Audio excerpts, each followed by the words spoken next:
নমস্কার, ফি নিউজ বাংলার পর্দায় প্রত্যেককে স্বাগত। সাথে রয়েছে আমি বিউটি। নজর রাখবো বিস্তারিত সংবাদে।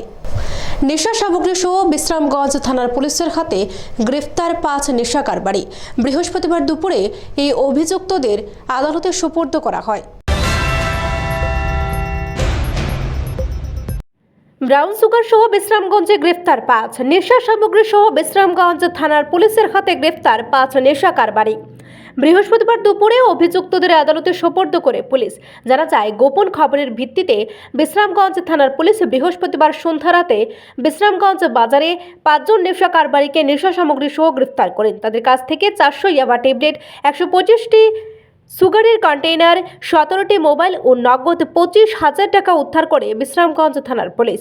অভিযুক্তদের বিরুদ্ধে বিশ্রামগঞ্জ থানায় এনডিপিএস একটি মামলা গ্রহণ করে পুলিশ। মামলার নম্বর 21/2024 COS 22C/25/27 8/29 of NDPS act. অভিযুক্ত হল প্রথম অনুরূপম দত্ত, বাবার নাম স্বর্গীয় ধ্রুব দত্ত; দ্বিতীয় জামাল হোসেন, বাবার নাম আব্দুল গফুর; তৃতীয় রাম দত্ত, বাবার নাম নারায়ণ দত্ত; এবং চতুর্থ জয়ন্ত ঘোষ, বাবার নাম হিরণ ঘোষ; পঞ্চম রাহুল সাহা, বাবার নাম শ্রীনিবাস সাহা। প্রত্যেক অভিযুক্তদের বাড়ি বিশ্রামগঞ্জ থানা এলাকায়। বিস্তারিত জানিয়েছেন বিশ্রামগঞ্জ থানার OC Subimal Debnath. Bureau report, RTV Tripura.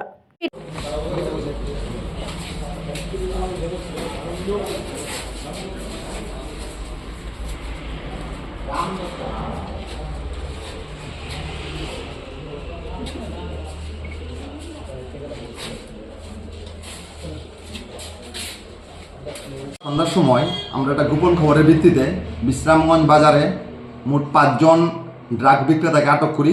তাদের কাছ থেকে আমরা 400 ইয়াবা ট্যাবলেট এবং 125টা হিরোইনের কোটা উদ্ধার করি। তাছাড়া তাদের কাছ থেকে আমরা 17টা মোবাইল ফোন এবং সর্বমোট প্রায় 25,000 টাকার মতো তাদের কাছ থেকে পাই। তাদেরকে আমরা একটা এনডিপিএস কেস নিয়ে তাদেরকে অ্যারেস্ট করেছি এবং আজকে তাদেরকে আমরা বিশালগড় কোর্টে প্রেরণ করেছি। এই 5 জন ছাড়াও তাদের কাছ থেকে আমরা কয়েকজনের নাম জানতে পেরেছি। তাদেরকে আমরা অ্যারেস্ট করার জন্য আমরা চেষ্টা চালিয়ে যাচ্ছি। স্যার, যে কোটি জিনিস আটক করেছেন সেটির বাজার মূল্য কত হতে পারে আনুমানিক? বাজার মূল্য আনুমানিক 1 লাখ টাকার মতো হতে পারে। আগামী দিনে আপনাদের এই প্রচেষ্টা জারি থাকবে।